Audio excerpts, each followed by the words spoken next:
Good morning! Unless it's not. I'm under attack and I need your help. Yes, as you've probably already figured out by now, somebody claimed that I'm not a hipster. That just won't do. I can't not like things. I'm too busy not liking them. So you have to sit right there and watch while I make fun of things that you love and prove that I'm a terrible person. Some people breathe, some people eat or drink. I hate popular things. It's just how the world is. Like, I'm not gonna ask you to stop breathing. Unless you deserve it. But it's tough hating all the popular things. They're popular for a reason. It would be easy if everyone loved ukulele for some reason, but here we are with a plumber instead. Contrary to how it may seem, my opinions aren't necessarily based on public opinion. They're only influenced by it. But that ends today. No longer will I be a slave to the whims of the populace. I shall become an indentured servant. That probably means what I meant it to. So I'm gonna look at a whole bunch of franchises, yes, mostly Nintendo, obviously, and figure out what everybody else loves so that I can hate it. So let's start off with something easy. And by easy, I of course mean very hard. Donkey Kong Country is a franchise very near and dear to my heart. They're great titles. They've always looked fantastic, and Nintendo has always relegated them to the bin. Well, I say always, but that actually didn't happen until the infamous Rare acquisition by Microsoft. Rare were the top dogs in knowing what the hell to do with this dumb ape, and while I think some people would say Tropical Freeze is the most polished or best title in the franchise, I don't think it holds up as well as the original trilogy. There's one. But that's not even good enough, because while Tropical Freeze is probably best from a technical standpoint, I think a lot of people still prefer the original trilogy. There's no eraser. And of course, when it comes to nostalgia, it's hard to beat Donkey Kong Country 2, Diddy's Conquest. I already talked about how people love this game, and already mentioned it isn't my favorite. As I mentioned, Tropical Freeze is probably better if it weren't for nostalgia, and my childhood memories all come from Dixie's Double Trouble. That explains so much. Yeah, I just can't get behind the second title. There isn't nearly as much magic for me, and it is easily the hardest in the original trilogy. Don't get me wrong, it's not a bad game, but again, I'm looking for easy hipster points. I'll take them where I can get them. Off to a good start. Let's keep going with the low-hanging fruit. I would mention Breath of the Wild, but honestly, it's not like I hate that game. I just like the other Zelda titles more, which is something that I feel like a lot of people do. But speaking of other Zelda titles... Do any of you know somebody who just won't shut up about Ocarina of Time? Ooh, I do! Imagine this. You're sitting in your room in 1998, just minding your own business, when suddenly Ocarina of Time exists. Holy It was a big time. The N64 was pioneering the way into 3D titles, shaping the industry for years to come, and first in the frontier of adventure games was The Legend of Zelda: Ocarina of Time. Similarly to Mario 64, this game is credited with changing video games as we know them forever. So this is your fault, huh? It felt so grand. There was so much to do. Anyone who played this game when it came out would have to be entranced by the wonder. Nothing like this had ever happened before. I'm not that old. Yeah, I was just a bit too late to experience the 3D revolution of gaming, so by the time I played these titles, they were just kind of old-looking to me. I have a deeper appreciation for older titles now, but children are picky, and my PS2's WASD keys are starting to wear off. So it's kind of the same story as Donkey Kong Country 2. I didn't grow up with this game, so I didn't have the same love for it. I love the original Zelda formula, though. I've played all of the games, and I love some odd ones, but my absolute favorite has got to be Majora's Mask. This game was insane to me. It took everything from Ocarina and just went further with it. The 3-day time limit can be daunting at first, but once you get into it, this game is crazy. They do so many unique things for games at this time. Having every NPC on a schedule for events and quests and objectives is just such a fun and unique way to implement this game. But I'm definitely not the only one who thinks that. Aside from Ocarina and maybe Wind Waker, this is still probably one of the most popular games in the franchise. But if I'm right, that still puts it at third, and I'm willing to accept a bronze medal. That was a close one. I'm gonna have to stick to franchises that I'm a little bit more confident about. I did just talk about Ratchet & Clank and how I love Ratchet & Clank 2, even though 3 is the one that's usually more popular. Of course, one of my favorite franchises. Other people breathe or eat or drink, and I play Ratchet & Clank. It sustains me! So of course, knowing the ins and outs of the franchise, I have to have a differing opinion. But neither Going Commando or Up Your Arsenal is my favorite game. They were fantastic, of course, but the series did keep going. And while most of the franchise didn't ever get much better, usually adding in weird mechanics or stupid puzzles, Ratchet & Clank Future: A Crack in Time is to this day one of my favorite video games of any genre. The story is quite possibly the best the franchise has seen, probably better than most other video games. The guns are awesome here, and the aesthetics are gorgeous. Everything this game has to offer is going all out.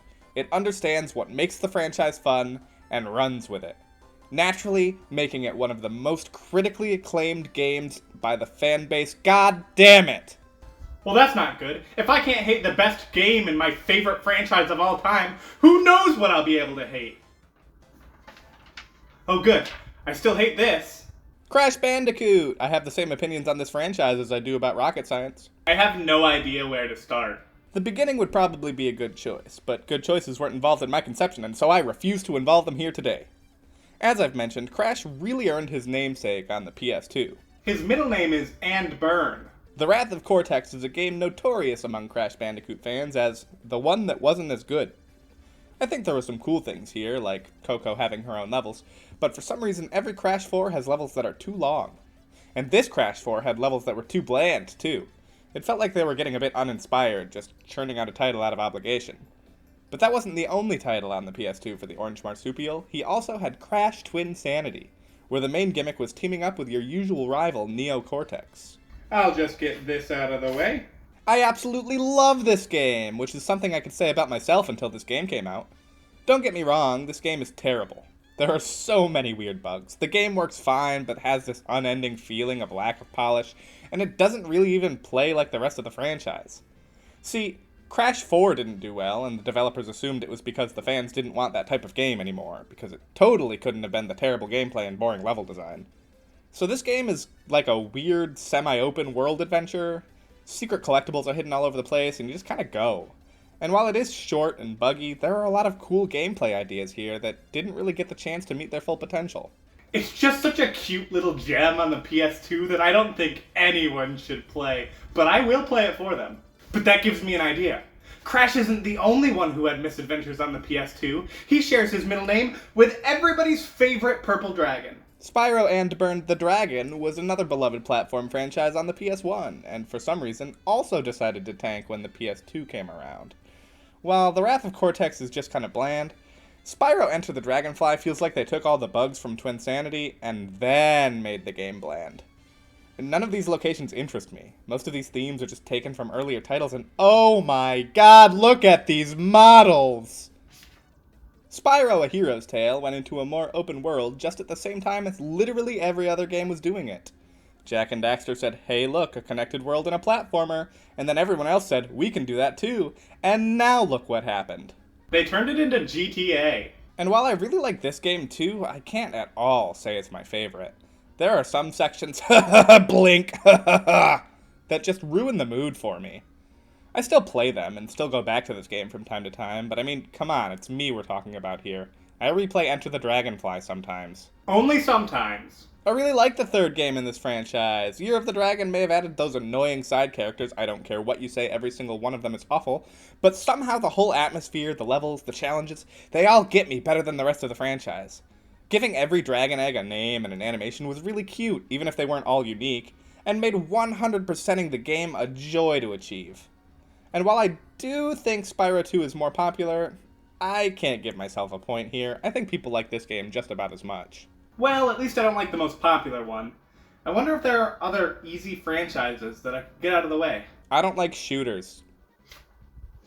This is starting to get a little bit tough. I've been avoiding some franchises because I'm afraid. What if I'm just like everyone else? Being a hipster has been my identity for at least a few minutes now. It's all I have!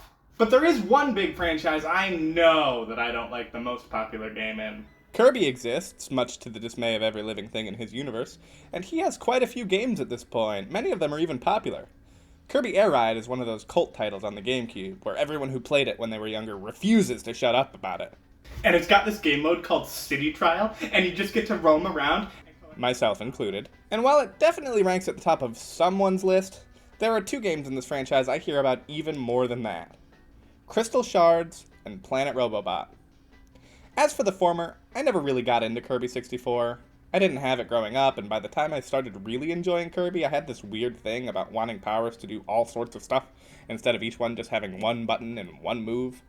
64 did the opposite and had way too many powers that only did one thing. As for Robobot, I honestly just don't remember this game well. People really loved this one, and I was glad to have another game to play, but it never really stood out to me. Looking back now, the aesthetics are fantastic, and the level design and copy abilities are great. I don't like the robot as much as other people, but I can see why the game's popular. But I like Amazing Mirror, and we all know it. Who needs Air Ride 2 when we can have Amazing Mirror 2? The mistake is thinking that Nintendo will ever care about the best Kirby games again. But since we're on the topic of Nintendo, I mean we always are, there is one game that stands at the top of the industry. One face that is more well known than any video game ever. It's me, Mario. Chris Pratt. I thought I would have it easy with Mario. It's a franchise I didn't even really get into until more recently, so I thought I could get away with not caring about any of them.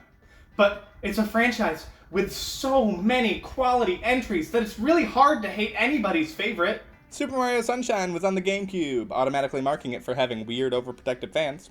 I'm one of them myself. This game has quite a bit of nostalgia for me, and I'm always a fan of the slightly weird things Nintendo does, like, here kids, have a hose, go perform community service. But the music and atmosphere is absolutely astonishing here. The whole game takes place on a single island, but every area is unique with music to match. The gameplay is tough but rewarding, and as always, Mario controls so well. Galaxy was a huge adventure, bringing the plumber to the one spot he was destined to eventually go. Prison? No, that was Sunshine. Galaxy took place in space!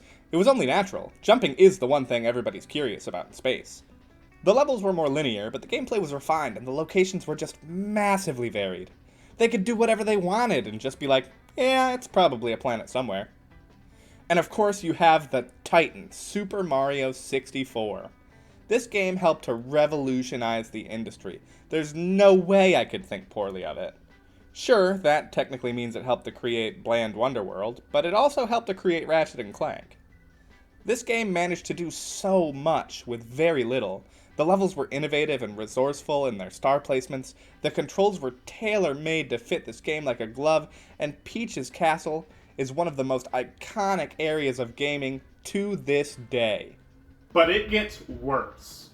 I mentioned that I wasn't really a Mario fan until recently, and I think I could probably say the same about a lot of people. See, Mario titles have always had this tendency to be big, bold adventures that draw people in and get more console sales. And no matter how weird the Nintendo Switch is, it's definitely no exception to this rule. Super Mario Odyssey is one of my all-time favorite video games. Say something original, why don't you? Other people eat or drink or breathe. Yeah, I can't help it. He has a hat. I don't have a hat. The Switch had a relatively successful launch, but coming off of the Wii U, anything would be considered relatively successful. Of course, E3 that year gave us a new trailer for the Mario title we were promised, and oh my god! Did you know you could play as Mario? Knowing Nintendo, it wasn't a given. This game looked amazing! The worlds were so colorful, unique, and most times beautiful. The characters were wacky, Mario had so many movement options, and don't even get me started on the enemy capture system. I had so much fun just roaming around, finding secrets, hunting down collectibles. It really took Collectathon to the next level by making the main collectible almost as common as coins. But I know I'm not alone in thinking this. Is someone there? The game was massive, and good for it too, because it probably had a big hand in making sure the Nintendo Switch didn't go the way of its alcoholic father. If you don't believe me, maybe you'll believe Google, which tells me that this game sold almost 10 million more copies than Mario Galaxy. Are sales alone a good enough reason to consider this the most popular Mario game? Probably not, but do I care? So much. This is a massive hit to my reputation. How am I supposed to recover from liking one of the most popular video games of the modern age? I don't know what to do! Hey, you alright? I don't know. I spent so many minutes trying to be someone. And not just any someone, a hipster. I don't even know if I can do that anymore. Who? Oh, a hipster. It's like when... Cares? What? Who cares? I was expecting some motivation. Who cares if you like popular games? You played them, had fun, they took up most of your time, so why are you complaining after the fact? You're right. All I'm doing is ruining my memories of these games by shaping them around what the public thinks. It shouldn't matter if it sold 1,000 copies or 1,000,000. I like what I like, and I like Crash Twinsanity. Whoa, calm down, hipster. You mean it? I never meant anything. Anything more in your life? Don't put words in my words. Guys, I have great news. I don't actually care. It doesn't matter what anybody else thinks. I own Harry Potter and the Goblet of Fire on PS2. Nobody was going to take me seriously anyway. And since it doesn't matter, I can go on talking about any gaming nonsense that I like. Good morning! Unless it's not. But it's always a good morning, even if I have to talk about games that are extremely popular to the public. Don't push your luck.